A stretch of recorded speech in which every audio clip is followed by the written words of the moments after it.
अस्सलामुअलैकुम नाज़रीन, मैं हूं आपका मेज़बान ऑन मोहम्मद और आप देख रहे हैं ऑन मोहम्मद ऑफिशियल फेसबुक और यूट्यूब चैनल। उम्मीद करता हूं आप सब लोग खैर आफियत से होंगे और अपने अहल खाना के साथ खुश भी होंगे और महफूज भी होंगे। नाज़रीन, आज जो मैच था वो निहायत ही दिलचस्प मैच, जिसके अंदर मुल्तान वर्सेस लाहौर, जनूबी पंजाब वर्सेस पंजाब, जिस तरह से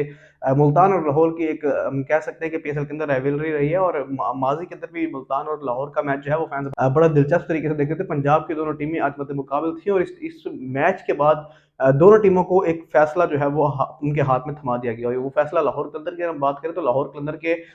इस टूर्नामेंट से आउट होने का फैसला लाहौर कलंदर दे दिया गया है और लाहौर कलंदर इस वक्त जो है वो पीएसएल से आउट हो चुकी है ऑफिशियली तौर पे। अब लाहौर कलंदर के पास कोई भी ऐसा चांस नहीं है, अगर मगर वो टीम हारे वो टीम जीते, कुछ भी ऐसा नहीं है। लाहौर कलंदर अब अपने राउंड मैचेस खेल और वो राउंड मैचेस खेलने के बाद लाहौर कलंदर हार जाएगी, क्योंकि लाहौर कलंदर के पास कोई भी ऐसा ऑप्शन नहीं बचा, क्योंकि पीएसएल के अंदर 5 में से 5 मैचेस अगर कोई बंदा जीत जाता है तो उसके चांसेस 90% हो जाते हैं कि वो पीएसएल के अंदर क्वालिफाई कर जाए। लेकिन जो जो इंसान 4 मैचेस जीतता है या जो टीम 4 मैचेस जीतती है वो पीएसएल की जो है वो आगे क्वालिफायर राउंड से बाहर हो जाती है। तो इस वक्त लाहौर कलंदर जो है वो 6 में से 6 मैच हार चुकी है और मुल्तान सुल्तान इस वक्त 6 में से 5 मैचेस जीत चुकी है और मुल्तान सुल्तान इस वक्त पीएसएल के क्वालिफायर राउंड्स को क्वालिफाई कर चुकी है। जिस तरह से हमने देखा कि मुल्तान सुल्तान ने 6 में से 5 मैचेस जीते और 5 मैचेस जीतने वाला पीएसएल के अंदर क्वालिफाई कर जाता है। और जिस तरह से मुल्तान सुल्तान का रन रेट है इस वक्त पॉइंट्स टेबल पर टॉप के ऊपर है और अभी 4 मैचेस मुल्तान सुल्तान के बाकी हैं। तो मुल्तान सुल्तान अब ऑफिशियली तौर पे हम कह सकते हैं कि मुल्तान सुल्तान आगे क्वालिफायर राउंड्स के लिए क्वालिफाई कर चुकी है और लाहौर के अंदर इस वक्त ऑफिशियली तौर पे बाहर हो चुकी है। तो अगर हम आज के मैच की बात करें तो उस मैच के अंदर जिस तरह से आज का मैच हुआ, सबसे पहले टॉस की अगर हम बात करें तो मुल्तान सुल्तान ने टॉस जीता और बल्लेबाजी करने का फैसला किया। उसके बाद जिस तरह से पहले ही ओवर के अंदर मोहम्मद रिजवान को शाहीन शाह अफरीदी की इन स्विंगिंग बॉल हुई और बोल्ड हो गए, तो ऐसा लग रहा था कि मुल्तान सुल्तान जो है बोर्ड के ऊपर बड़े रन नहीं लगा सकेगा। लेकिन उसके बाद जो हुआ वो आप सब लोगों को चौंका देगा, क्योंकि वो निहायत ही दिलचस्प मैच था, क्योंकि आज मुल्तान सुल्तान के एक यंगस्टर ने उस्मान खान ने 96 रन की बारी खेली है। मतलब आप एक्सपेक्ट कर सकते हैं कि एक यंगस्टर जो कि 55 बॉल के ऊपर 96 रन की बारी खेल रहा है और ये यंगस्टर वो है जो अब तक माजी के मैचेस के अंदर बेंच के ऊपर था। तो मुल्तान सुल्तान की टीम का कॉम्बिनेशन इतना आउटस्टैंडिंग है कि उसके अंदर जो बेंच के ऊपर भी मुल्तान सुल्तान के प्लेयर्स हैं उनके अंदर भी ये एबिलिटी है कि वो सेंचुरी बना सके। तो जिस तरह से उस्मान खान ने बल्लेबाजी की, यकीनन उसको दाद देनी पड़ेगी कि जिस तरह से वो एक यंगस्टर होके उन्होंने इतनी दिलेराना शॉटें खेली और उसके बाद जिस तरह से रिजा हेंड्रिक्स ने उसका साथ दिया, 27 बॉलों पे 40 रन बनाए। उसके बाद तैयब ताहिर ने उनका साथ दिया और एंड पर आकर जो इफ्ती मानिया इफ्तिखार अहमद ने उनका साथ दिया उस्मान खान का, और एंड पे आकर जिस तरह से इफ्ती मानिया ने फिनिश किया 18 बॉलों पर 40 रन की नॉट आउट बारी इफ्तिखार अहमद ने खेली और मुल्तान सुल्तान को 214 रन की हदफ तक ले गए। मतलब इस लेवल पर हम कह सकते हैं कि मुल्तान सुल्तान ने आज बैटिंग की। जिस तरह से मुल्तान सुल्तान के बल्लेबाजों की बात करें, मोहम्मद रिजवान आउट हो चुके थे तो ऐसा लगता था कि मोहम्मद रिजवान के आउट होने के बाद शायद मुल्तान सुल्तान जो है वो बोर्ड के ऊपर बड़ा टोटल लगाने में कामयाब नहीं होगी, लेकिन ऐसा कतई तौर पर ना हुआ और इस तरह से मुल्तान सुल्तान जो है वो एक बड़ा टोटल जो है वो लाहौर कलंदर के सामने रखने में कामयाब हो गई। और उसके बाद अगर हम लाहौर कलंदर के बॉलर्स की बात करें तो लाहौर कलंदर ने आज 7 बॉलर्स यूटिलाइज किए। तो ये भी एक हम कह सकते हैं कि शाहीन शाह अफरीदी बोखलाहट का शिकार थे और शाहीन शाह अफरीदी जो कैप्टन है वो पाकिस्तान क्रिकेट टीम के हैं। पाकिस्तान क्रिकेट टीम के जो लीडिंग बॉलर्स हैं वो भी लाहौर कलंदर के पास है, लेकिन उसके बावजूद मुल्तान सुल्तान ने इस लेवल की बैटिंग की और शाहीन शाह अफरीदी की जो कप्तानी है वो इस वक्त बुरी तरह से फ्लॉप होती दिखाई दे रही है। तो अगर इस तरह की कप्तानी शाहीन शाह अफरीदी करेंगे तो आगे जो वर्ल्ड कप आ रहा है उसके अंदर भी शाहीन शाह अफरीदी की कप्तानी के ऊपर सवाल निशान होगा। और दूसरी तरफ बाबर आजम जिस तरह की कप्तानी कर रहे हैं, जिस तरह की कप्तानी कर रहे हैं, दूसरी तरफ मोहम्मद रिजवान को अगर आप देख लें 6 में से 5 मैचेस जीते हैं, तो जिस तरह की कप्तानी ये दो प्लेयर्स कर रहे हैं तो मेरे ख्याल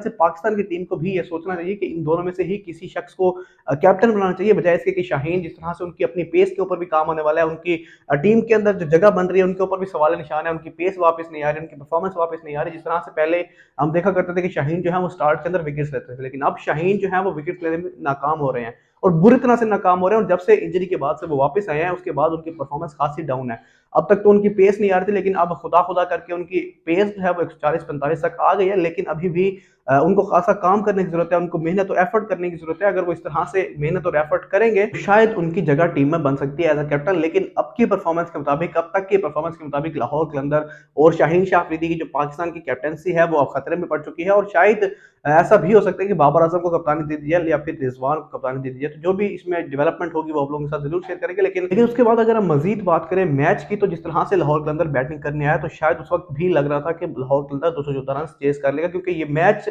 लाहौर कलंदर के लिए खासा इंपॉर्टेंट था, क्योंकि आज अगर लाहौर कलंदर जीतता तो उनकी इस टूर्नामेंट के अंदर सर्वाइवल के काफी चांसेस थे।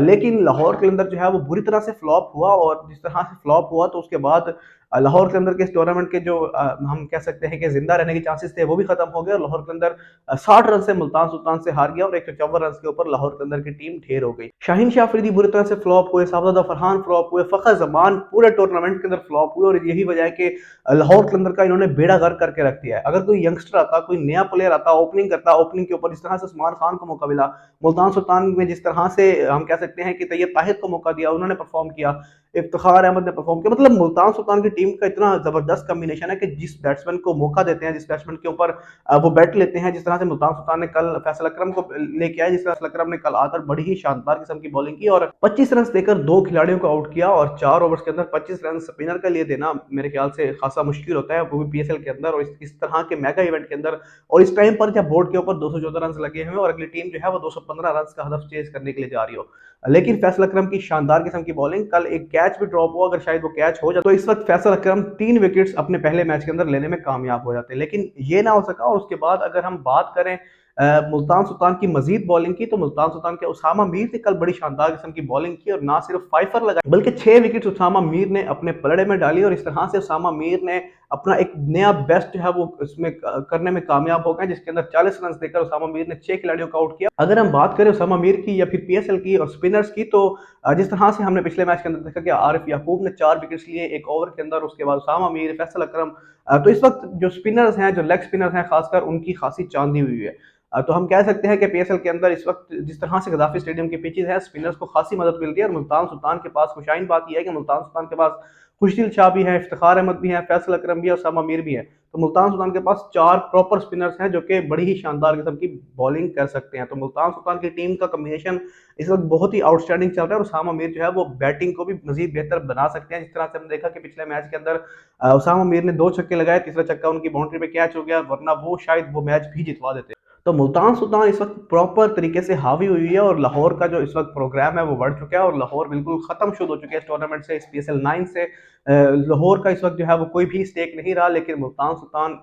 बदस्तूर टॉप के ऊपर है और मुल्तान सुल्तान की परफॉर्मेंसेस टॉप के ऊपर है। मुल्तान सुल्तान के प्लेयर्स का कॉम्बिनेशन जो है वो इस वक्त आउटस्टैंडिंग है और मुल्तान सुल्तान या रिजवान की परफॉर्मेंस किसी भी तरह से डाउन या डगमगाते दिखाई नहीं दे रही। मजीद जो भी मैचेस की अपडेट्स होंगी, डेवलपमेंट्स होंगी, वो जरूर आप लोगों के साथ शेयर करेंगे। चैनल को सब्सक्राइब कर लीजिएगा, वीडियो पसंद नहीं तो उसको लाइक कर लीजिएगा और कमेंट सेक्शन में अपनी राय का इजहार जरूर कीजिएगा।